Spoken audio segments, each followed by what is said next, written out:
In the second half of chapter 2, we see Christ creating a scourge of little cords and driving the money changers and the animals out of the temple.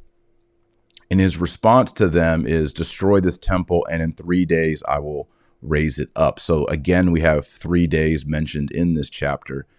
And he says in verse 21, he's speaking of the temple of his body. So we Catholics believe that the temple of God, the eschatological temple, the real temple of true worship, is the body of Christ. It's not a building in Jerusalem. It is the true body of Christ, which we receive in the holy sacrifice of the Mass. That's why also later on in John chapter 6, he'll talk about how we access this new temple, which is his body, and that is by eating his flesh and drinking his blood. And then one more observation at the very end, verse 24, but Jesus did not trust himself unto them, for he knew all men. This right here tells us that Christ is not confused about who he is.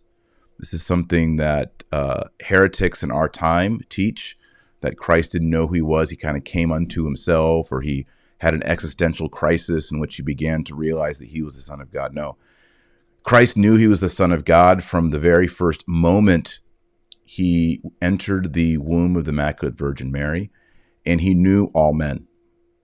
He already knew the thoughts of all man. Verse 25, for he knew what was in man. So here we see that Christ can work miracles like God. Christ is the temple of God. And then Christ is also the judge of all men. He's omniscient.